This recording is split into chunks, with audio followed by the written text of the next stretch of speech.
कुएं का पानी की कहानी। एक किसान बहुत परेशान था। उसे अपने खेतों को सींचने के लिए पानी की जरूरत थी। इसलिए वह कई दिनों से अपनी जमीन के आसपास किसी कुएं की तलाश कर रहा था।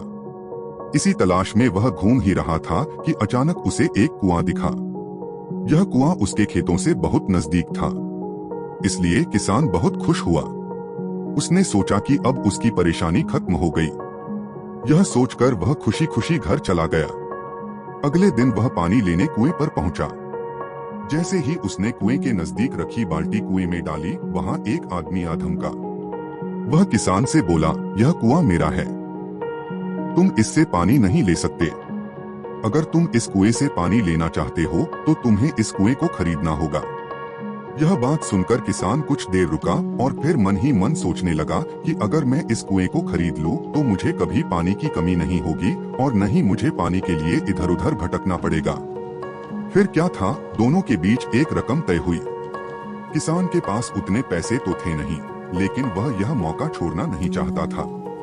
इसलिए किसान ने उस आदमी को अगले दिन वह रकम देने का वादा किया और घर की ओर चल दिया। किसान के लिए कुआं खरीदने का यह अच्छा मौका था, इसलिए वह इस काम में जरा भी देर नहीं करना चाहता था। घर पहुंचते ही उसने अपने करीबियों और दोस्तों से इस बारे में बात की और कुएं के लिए तय हुई रकम का इंतजाम करने में जुट गया। थोड़ी भागदौड़ और कोशिश के बाद आखिरकार उसने वह रकम जमा कर ली। अब वह पूरी तरह से निश्चिंत हो चुका था कि उसे कुआं खरीदने से कोई नहीं रोक सकता। जमा हुए पैसों को लेकर वह फिर घर चल दिया। उसे बड़ी बेसब्री से इंतजार था कि कब रात खत्म होगी और वह कुआं खरीदने जाएगा।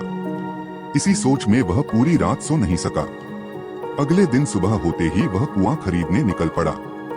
उस आदमी के घर पहुंच किसान ने उसके हाथ पर पैसे रखे और कुएं को खरीद लिया।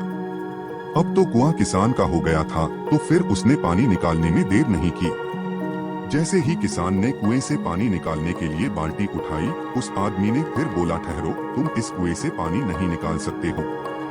मैंने तुम्हें कुआं बेचा है, कुएं का पानी अभी भी मेरा है। किसान मायूस हो गया और न्याय के लिए राजा के दरबार में शिकायत करने पहुंच गया। मालूम है उस राजा का नाम क्या था? राजा अकबर। राजा अकबर ने उस किसान की पूरी कहानी सुनी और फिर उस आदमी को दरबार में बुलाया जिसने वह कुआं बेचा था। राजा का फरमान सुनते ही वह आदमी भागा भागा दरबार में हाजिर हो गया। राजा ने उससे पूछा, जब तुमने इस किसान को अपना कुआं बेच दिया तो फिर इसे पानी क्यों नहीं लेने दे रहे हो? आदमी बोला, महाराज, मैंने इसे केवल कुआं बेचा था, पानी नहीं। यह बात सुनकर राजा भी सोच में पड़ गए। उन्होंने कहा कि बात तो यह पते की कह रहा है, कुआं बेचा है, पानी तो नहीं। काफी देर सोचने के बाद जब इस समस्या को सुलझाने में वह नाकाम हो गए तो उन्होंने बीरबल को बुलाया। बीरबल बहुत ही बुद्धिमान था, इसलिए राजा अकबर किसी भी मामले पर फैसला लेने से पहले उसकी राय जरूर लेते थे। बीरबल ने एक बार फिर दोनों से उनकी समस्या पूछी। पूरी बात जानने के बाद बीरबल ने उस आदमी से कहा, ठीक है, तुमने कुआं बेचा, पानी नहीं, फिर तुम्हारा पानी किसान के कुएं में क्या कर रहा है? कुआं तुम्हारा नहीं है, फौरन अपने पानी को कुएं से बाहर निकालो। बीरबल का इतना कहते ही उस आदमी को समझ आ गया कि अब उसकी चालाकी किसी काम नहीं आने वाली। उसने राजा से फौरन माफी मांगी और माना कि कुएं के साथ उसके पानी पर भी किसान का पूरा अधिकार है। यह देखकर राजा अकबर ने बीरबल की बुद्धिमानी की तारीफ की और कुआं बेचने वाले आदमी पर धोखेबाजी के लिए जुर्माना लगाया। कहानी से सीख। किसान और कुएं की कहानी से पता चलता है कि अपने आप को दूसरे से अधिक चालाक नहीं समझना चाहिए। साथ ही धोखा देने की आदत से भी दूर रहना चाहिए, क्योंकि कोई ऐसा भी हो सकता है जो आपसे भी अधिक बुद्धि का इस्तेमाल करना जानता हो।